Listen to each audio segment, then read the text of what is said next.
Hey, thanks for checking out Coffee with Brett.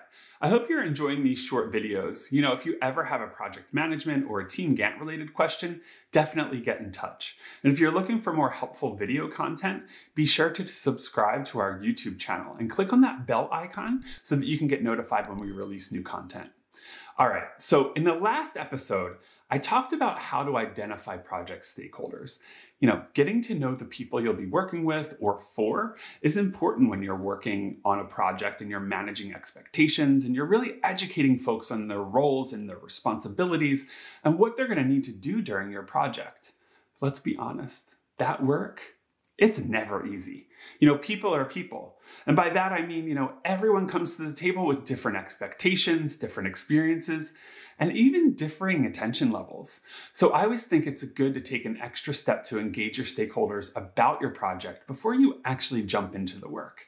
And that's typically done through stakeholder interviews, which are essentially one-on-one conversations with folks who have a vested interest in the success of your project.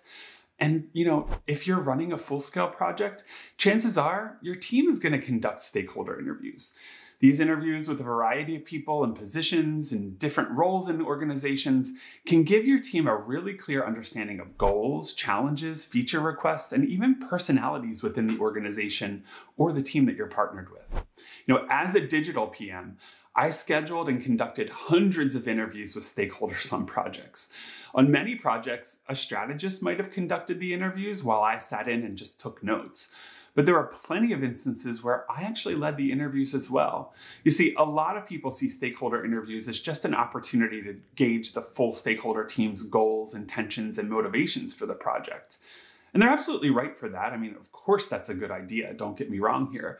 But I think that if you add a motivated and informed project manager to those interviews, you'll get a lot more out of those sessions.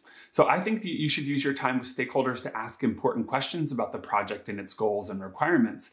But there can be a ton of value in having a conversation about how you might best navigate the organization to make sure your project is discussed, understood, and actually ends up a complete success. After all, if anyone knows the ins and outs of projects and how they succeed or fail in an organization, it's gonna be your stakeholders.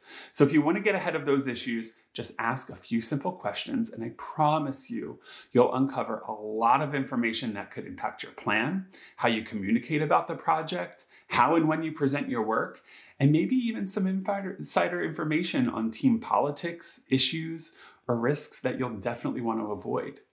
Here's the thing. Remember how I mentioned that most PMs don't conduct those interviews? Well, that's fine. Don't take on the work if someone else can do it. I'm not telling you to do that. And don't impose yourself on those interviews if you shouldn't be there. In fact, if you're not conducting the interviews yourself, I think that you should definitely suggest some questions to incorporate into the interview script in the conversations so that you can get a deeper understanding of the culture around the project and how they're typically run within your stakeholders' organization. Questions about how projects have worked in the past and how decisions are made, combined with questions about goals and values, can definitely help to inform your approach to managing the project and really managing your stakeholders. One quick tip here. Whether you're conducting these interviews or not, be sure to record them. Trust me, conversations like this are chock full of great detail and information that's sometimes hard to capture in notes alone, especially if you want to be a part of the conversation and not head down in your notebook or your laptop furiously taking notes. So no matter how you participate, I think listening is really key here. Be sure to listen for details that will help your team understand the organization and how your project might actually roll out. You might hear comments about ownership of processes, documents, and tools, politics surrounding decisions, opinions about similar projects, design, process, communications, and the many other things they might share, related projects, partners, and possible dependencies, which are important, details about routine meetings, presentations, holidays, outages, and the like, things that take up time, right? Details around the launch of your project, and if it includes dependencies for time-sensitive stuff like planned events, campaigns, meetings, and such, right?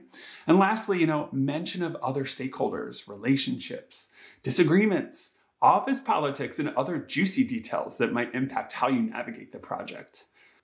Whew. That's a lot to uncover.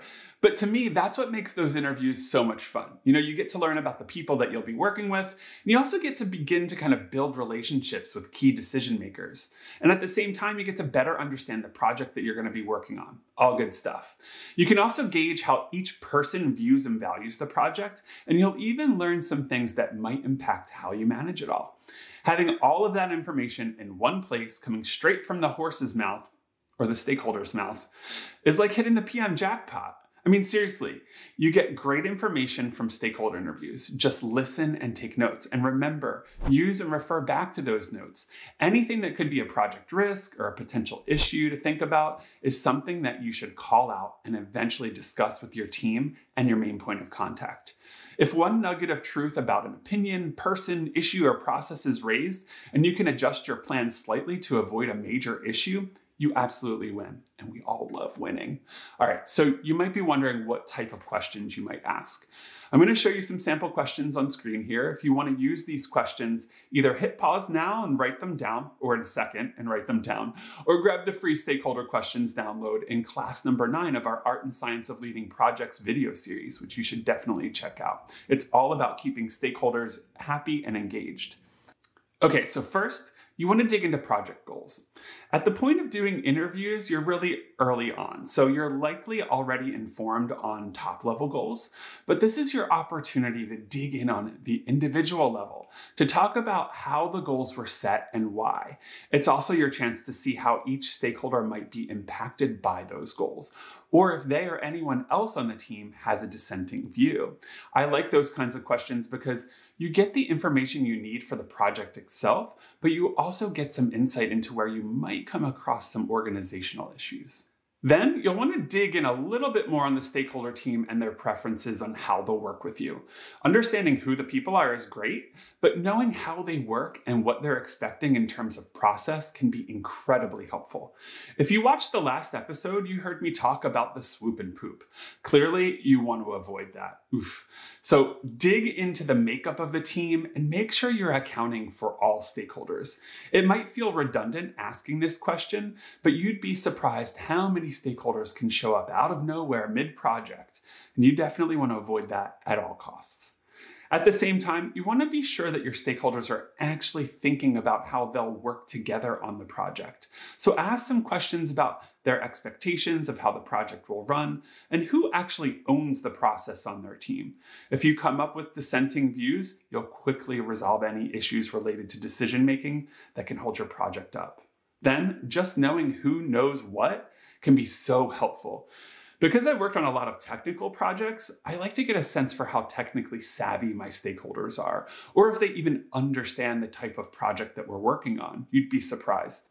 So just having that kind of information will definitely help me to determine how much time I'll spend on stakeholder education, how much I need to really spell things out, and honestly, how much I need to remind people of things. Again, all of this stuff will impact my plan and the success of the project.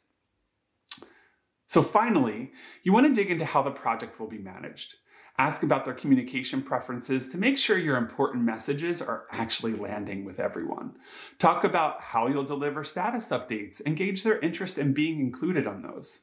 Side note about that inclusion. If they say they don't need to be looped in regularly, a red flag might go up on your side. It should. Take note, right? And be sure that you've worked out a plan with your lead stakeholders so that they can take some responsibility there. But also remember that a CEO might not have time for your status updates. That's absolutely fine as long as someone on the stakeholder team can reassure you that a single person's involvement or lack thereof isn't going to drag down your project. Then talk about your plan and ask if there are any factors impacting the final delivery. An example here might be that, hey, we have a national TV ad scheduled for the air date to be the day that the website launches. That means if you don't meet your deadline, you're going to be causing some major issues and your clients or stakeholders are going to be spending some more money on rescheduling those ads. So this is really good information to have.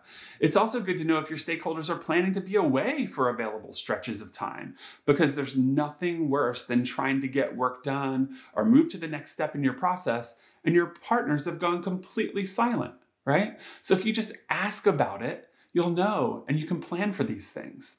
A fun aside here, if you talk about your plan in details, or if you drop words like estimate or work breakdown structure or deadline and budget, you're definitely going to quickly zero in on who really understands what solid project management is and the fact that it's critical to any project's success. You want to keep the folks who get it close, and you're going to want to reel in the ones who don't seem to get it so that you can kind of educate them on how their lack of involvement can create issues with your timeline and with your budget. You're not going to do that in the interview itself, but you're certainly going to take note and follow up on it later. Now, like I said before, these questions should just be a part of the interview. You'll cover more project specifics, of course, in that interview, but I'm just offering some project management related questions here. So set some time aside with your stakeholders to go get to know their process, their organizational politics, and just general risks of the project overall. I think doing that will not only convey that your team has the experience to handle any type of difficult personality, situation, or project, but it also shows that you care about the project and that you want it to run smoothly, not just for yourself, but for them too. So I hope that you find all of this information successful. If you have any stakeholder interview questions, practices, experience, or even stories that you'd like to share, drop them in the comments on YouTube. I actually have one story before I go. Okay, so I worked on the redesign of a huge museum project when I worked at an agency. So in this case, my stakeholders were actually paying clients. And we started our contract working with a team of 5 on our core stakeholder team. But when we dug into the organization, it actually turned out that there were several departments and even several external groups and partners that had a meaningful stake in the website. So we ended up with over 60 stakeholders. It was a lot, to say the least. And because we did those interviews, I found that there were different ways that people needed to be communicated to. So I had to come up with separate streams of communication, and I even built a project blog, and I planned bi-monthly stakeholder presentations just to make sure that we were communicating about the project with such a large group of varied stakeholders. It was totally time consuming and just a little bit stressful for me, but so worth it because honestly, we avoided a lot of drama and a lot of wasted time just by doing that. And I never would have thought to do that had I not asked some simple questions in my stakeholder interviews. All right, so that's the lesson there. I hope this episode's been helpful. Thanks again for watching. Don't forget to drop a comment, give a like, and even subscribe to our channel if you're enjoying the show. Have a good rest of your day. Hey!